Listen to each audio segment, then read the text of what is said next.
क्रोध। क्रोध ऐसा है जैसे एक भूख। यह एक भूख की तरह उभरता है और बस उसी वक्त उसी पल अपनी क्षुधा पूर्ति चाहता है, चाहे वह जैसे भी हो और जिस हाल में हो। क्रोध उभरता है इसलिए कि उसके पीछे कुछ वजह होती है, कुछ कारण होता है। क्रोध बेवजह कभी हो ही नहीं सकता। कोई कारण तो निश्चय ही होगा, जैसे कोई परिस्थिति, जैसे किसी के शब्द, जैसे किसी की भाव भंगिमाएं। क्रोध रुक रुक कर उभरता है। रुकना तो चाहता है क्योंकि हृदय उसके परिणाम से आक्रांत होता है, इसलिए एक बिंदु तक, एक सीमा तक रुकना चाहता है। क्योंकि हर व्यक्ति क्रोध के अंजाम से पूर्णतः और पूर्व परिचित होता है। मन को भी पता है कि क्रोध कितने गंभीर परिणाम पैदा कर देता है, जिससे कि परिस्थिति किसी हद तक सुधरने की बजाय और खराब हो जाए। परंतु कोई विरले ही इससे स्वयं को बचा लेता है, उस परिस्थिति से, उन आहत होने वाले शब्दों से, उन भाव भंगिमाओं से।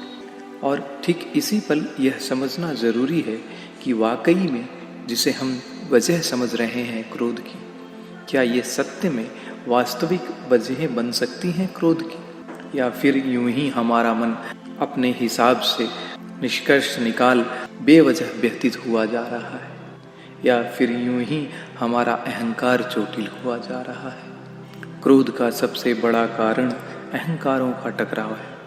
क्रोध एक भूख की तरह ही है।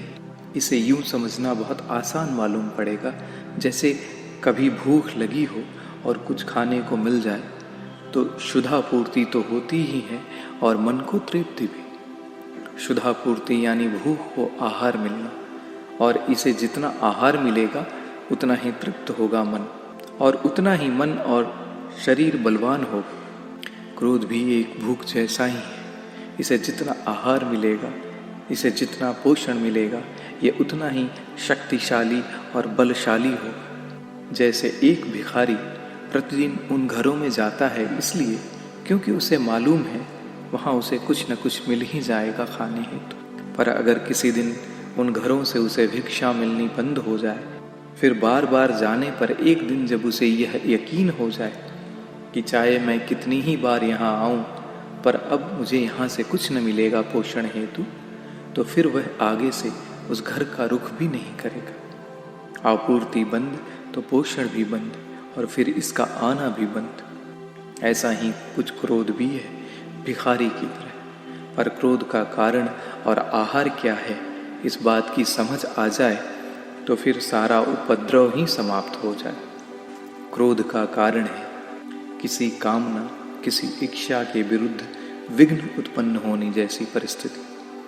आपकी जो हृदय में इच्छा है और उस इच्छा में विघ्न पैदा होना। जैसे मान लें अभी वर्तमान में आप शांतिपूर्वक कुछ पल बिताने के इच्छुक हैं और ठीक उसी पल किसी ने आपकी इच्छा के विरुद्ध विघ्न या रुकावट पैदा कर दी।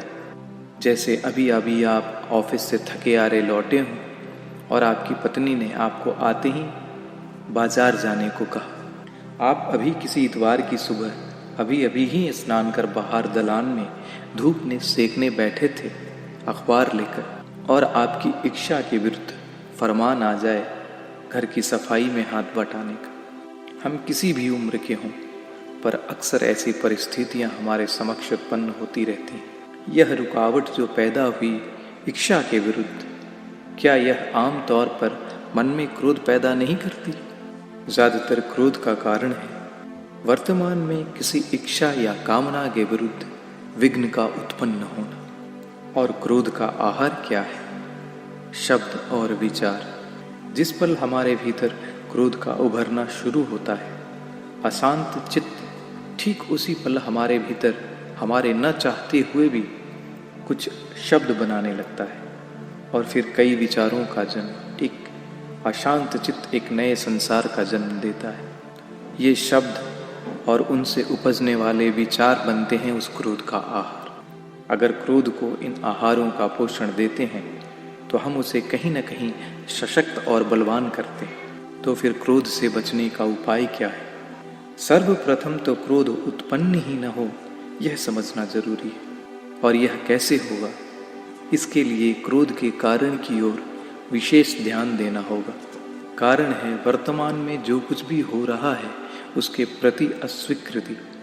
अगर आपकी कोई इच्छा रही भी हो, परंतु ठीक उसी पल कुछ और परिस्थिति बनती दिख पड़े किसी अन्य की इच्छा की, तो उस पल इतनी जागरूकता होनी चाहिए कि आप उस बनती हुई परिस्थिति को ही अपना वर्तमान समझें और उसे स्वीकार करें। स्वीकार करते ही आपके भीतर का वह द्वंद्व स्वतः समाप्त हो जाएगा और तब अन्य की इच्छा के सम्मान की भावना भी भीतर उठेगी। क्रोध से बचना नहीं है, उससे भागना नहीं है, वरन उसे पूरे होश में रहकर जागरूक होकर देखना है। हाँ, मुझे अपने वजह के प्रति, उस चीज़ के प्रति जिनसे क्रोध का उभरना शुरू होता है, उन्हें देखना है, महसूस करना है, पर उसे उसके आहारों से पोषित नहीं करना। ये मेरा दृढ़ निश्चय है। होश में रहकर पूर्ण जागरूक होकर बनने देना है शब्दों और विचारों को भी, पर उन विचारों को फलीभूत नहीं करना है। अब ये दृढ़ता है मेरी। और फिर एक दिन ऐसा भी, एक पल ऐसा भी कि परिस्थितियां तो होंगी, आहत करने वाले शब्द भी होंगे, लोगों की भाव भंगिमाएं भी होंगी, पर ज्यों ही जागरूक होंगे हृदय में, हर वर्तमान के प्रति स्वीकृति बढ़ जाएगी। नए वर्तमान को स्वीकारते ही चित्त शांत होगा। क्रोध के आहार ही न होंगे, वे शब्द और विचार ही न होंगे, तो फिर क्रोध सशक्त और बलवान कैसे होगा? वो तो एक दिन कमजोर होकर छिन्न भिन्न हो जाएगा, ढह जाएगा।